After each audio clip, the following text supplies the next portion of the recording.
Hi, welcome everyone. Thanks for joining us in this webcast. We're providing you an overview of Section 1 of ITC 56, the post-implementation review of AASB 1060 and AASB 2020-2. Joining with me, my colleague Kim. Welcome, Kim.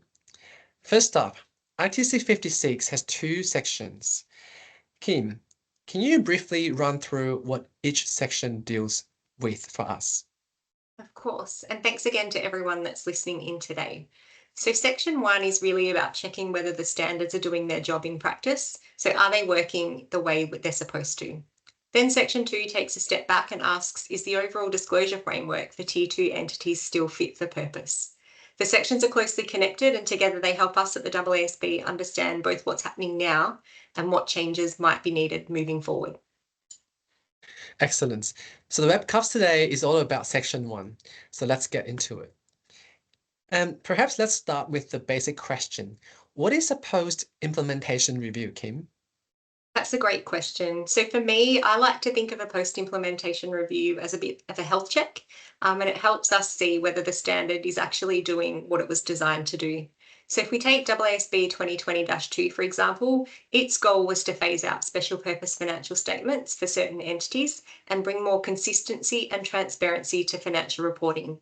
And then there's AASB 1060, which aimed to simplify disclosures and strike a better balance between giving users the information they need and keeping things manageable for preparers. So the PIR is really our chance to check in and see how well those goals are being achieved in practice. And so why are we doing this review now? Essentially, both of these standards have been in place since 2021 and they've now been applied for a couple of years. So it really it's time for a check-in. The AASB is required to review the requirements and see if any tweaks or refinements might be needed. Okay, so let's have a look in the contents of ITC 56 Section 1. What are we asking stakeholders in this section? So in this section, we kick things off by zooming out and asking the big questions like, did removing the ability for certain entities to prepare special purpose financial statements actually lead to more consistency in comparability in reporting? And is AASB 1060 doing what it set out to do? And is it striking that correct balance or the appropriate balance between giving users the information they need and keeping things manageable for the preparers? Then we shift our focus to the transition side of things and we ask questions about whether the optional relief that was offered was helpful for entities when they were making the move to a new financial reporting framework. Mm. What about questions other than transition? So beyond transition, we're really keen to know how helpful our education and guidance materials were and whether they actually supported stakeholders through the changes. We're also asking about whether the absence of a specific requirement to disclose individually material items of income and expense has raised any concerns. And more broadly, we're asking whether the overall disclosure requirements are hitting the mark for users. Okay, there are quite a few questions in the ITC. What else do we want feedback on? We're also really keen to hear what stakeholders think about how AASB 1060 is being maintained. So that's things like whether the timing and process for updates is working well or whether perhaps there's a better option. Beyond that, we're also interested in anything else that's on our stakeholders' radar. So it could be a regulatory hurdle, an audit challenge, or simply something else that you think we should be aware of. Mm.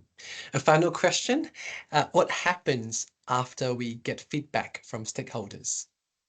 Perhaps the most important question. Once we've gone through all the feedback, we take a look at everything and we use that information to help us decide on what happens next. What happens next could be collecting more evidence, it could be putting out some guidance, it could even be suggesting changes to the standard. Obviously, though, if we do propose any changes, we'll make sure to consult with our stakeholders again before moving forward. Thanks, Kim.